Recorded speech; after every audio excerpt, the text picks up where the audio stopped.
అయితే time travel చేసేచ్చినా అంటావు. అవును తాత. నీకు పొలాలన్నీ మనవే. ఏమరా బాలిగా ఇట్లా వచ్చినావు? కృష్ణయ్య గారు 10 ఎకరాల భూమి ఉందండి, డబ్బులు చాలా అవసరం, మీకు 30,000కి ఇచ్చేస్తాను. ఏడా కొనే అంత ఉత్తదే, అన్ని రాళ్ళు గుట్టలు. మరి 3,000కి ఇస్తావా? రాదండి, కుదరదు. మురళీమోహన్ గారు 25,000 ఇస్తానన్నారు, ఆయనకి ఇచ్చేస్తాను. అయితే ఆ మనిషికి అమ్ముకో. అది కాదు తాత. తాత తాత మురళి మా తాత పెట్టావు కదా పెద్ద కోత. అరే ఇప్పుడు ఇంకో ఆటైరా, నా ఊరు అవతల 50 ఎకరాలు పెడతా. ఊరవతల 100 ఎకరాలు పెట్టి సయ్యా ఊరవతల 100 ఎకరాలు ఏంటి తాత? అది ఎక్కడది? శంషాబాద్ లో 100 ఎకరాలు ఉందా నీకు? అది పేకట్ల పెట్టదు తాత. అరే అది అంత ఉత్తదిరా, అన్ని రాళ్ళు గుట్టలు ఏముండయి. వత్తది పెడుతున్నావు కదా, పెద్ద పెద్దది నాకు.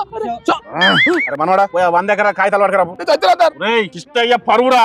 యూతరంతా అరువురా. అరే మనోడా, నువ్వు ఇంటికి పోయి 10 కేజీల బంగారం పట్టుకరా రమ్మేద్దాం. దేనికి తాత 10 కేజీలు బంగారం? ఆ కులపోడు టీవీ తీసుకొచ్చి పెద్ద సౌండ్ పెట్టి గల్లని తినిపిస్తున్నాడు రా. మనం తక్కువ తినామా? మనం కూడా కొన్నాం. భూమి కొనరా అంటే కొను, బొక్కలో టీవీ కోసం 10 కేజీలు బంగారమా? ఫ్యూచర్ సంకర అయిపోతాం తెలుసా? మేము నీకేం తెలుసు అసలు నా మాటలో? నేను ఉల్టా మాట్లాడదాం రా. టైం ట్రావెల్ చేసి వచ్చినట్ట పీకుడుగాడు. అది నా 10 ఎకరాల కాగితాలు, పైసలు మస్తు అవసరం ఉన్నాయి, అవి పెట్టుకుని పైసలు 10 ఎకరాలు కాగితాలు అడిగితే ఎంత అవసరం ఉంది నీకు అసలు ఇప్పుడు అర్జెంట్ గా? 500. 500 తాత? ఎందుకు తాత ఇప్పుడు నా తెలియక అడుగుతాను నేను. పక్కూరులో పంకజం ఉంది కదరా, దానికి ఇద్దాం. గతం నేర్పిన గుణపాఠం భవిష్యత్తుకు భరోసా. ఆస్తి పోగొట్టిన తాతలా కాకుండా మీ పిల్లల భవిష్యత్తు కోసం నేడే ఎక్సలెన్స్ ప్రాపర్టీస్లో తక్కువ బడ్జెట్తో మీ కలల ఫ్లాట్ని బుక్ చేసుకోండి.